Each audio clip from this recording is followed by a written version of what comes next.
Drabu, the Finance Minister of the state of Jammu and Kashmir, he also joins us here on CNBC-TV18 live and exclusive. Mr. Drabu, thanks very much. We've been speaking with state finance ministers and there seems to be, at least from tax experts and industry, a backlash on the possibility of a cess being imposed. But our sense is, while speaking with various finance ministers, that it is pretty much a done deal, that the compensation will be funded by way of a cess. Can you confirm that to us?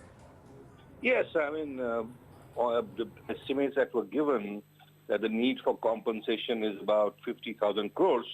There has to be a source of funding, and part funding of that would be through cess on different items, which include the environment cess on coal and lignite, and some other items as well. So cess as a means of funding, it's not quite a done deal, but yes, I think there's a large amount of consensus now on that because some states did express reservations on the fact that how could you use cess as a means of funding, because it makes it self-compensatory. It comes out of GST itself.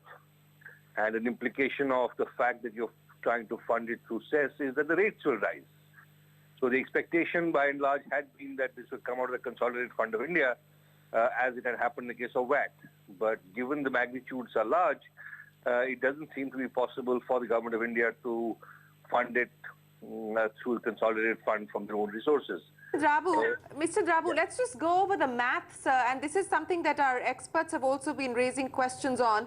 You said the centre spoke of 50,000 crore rupees, which is what is needed in terms of compensation. They talked about the environment cess, which, if one goes by the budget, was factored in at about 26,000 crores. So it's the shortfall that the government is hoping to bridge by way of the cess? No, this cess itself, this coal environment cess itself is a cess, right? So then you can have a compensation fund.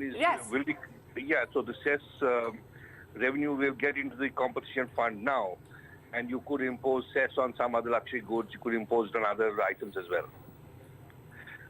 You could do it, you know. What are the other items that were discussed from a cess perspective, sir?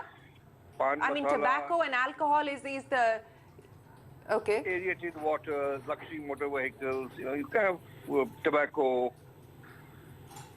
Those are the main items that are being considered for levy of cess.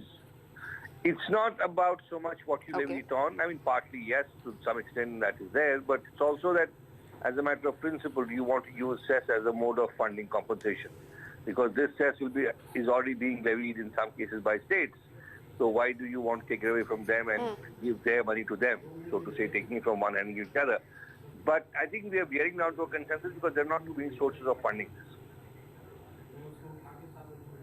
Okay, so you're saying that there is almost consensus, which is what everyone else who's been speaking to us has alluded to as well, on the imposition of a cess. You talked about pan masala, aerated water, luxury cars, as some of the categories where we are likely to see the imposition of a cess. But on the rate structure itself, Mr. Drabu, can you throw some light on where the discussion currently stands? Because the Finance Minister said very clearly that the compensation mechanism is linked to the finalization of the rate structure. So I'm guessing that once the GST Council formally approves the levy of the cess, we will finalize the rate structure as well. Yes, I mean, I think the big takeaway, which one is not really kind of, I don't know if I haven't tracked the media, is that there has been a movement away from this one rate to bands of 4 rates, right? 4 rates now. We're talking about 6%, 12%, 18%, 26% plus. So the idea really seems to be, as it's emerging, is that you're trying to make a transition from the current rate structure to the GST rates. So you have a lower rate at 6%, you have a standard 1 rate at 12%, you have a standard rate 2 at 18%, and you have a higher rate at 26%. So those are the 4 rates, and depending on how the compensation gets funded, the rates will get recalibrated, because there is an intrinsic link between the cess and the rate. The fact that the cess is being funded from GST itself means it will have an impact on the rate. So you believe that on the 3rd, when the GST Council meets, we could get clarity and finalize on both the levy of the cess as well as the final structure of the rates?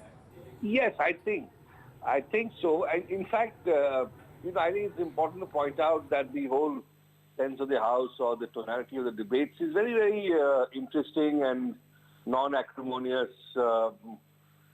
Genuinely looking at numbers, data, because the other issue we discussed today was about dual control, which is now being redesigned as empowerment, cross-empowerment.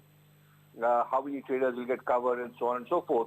So I think if you sit in through the meetings, and it's not that the GST Council has not been able to take decisions, but I think a lot of discussion is happening. Some of it very, very meaningful discussions coming from different perspectives.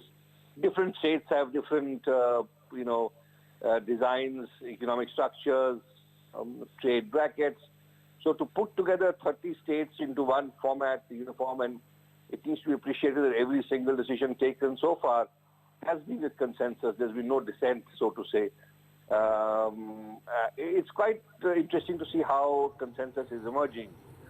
So I would be pretty certain that by the end of the next round of discussions, we should have consensus on both the cross-empowerment / dual control issues as well as the rate structure. Mr. Drabu, always a pleasure speaking with you. Thanks very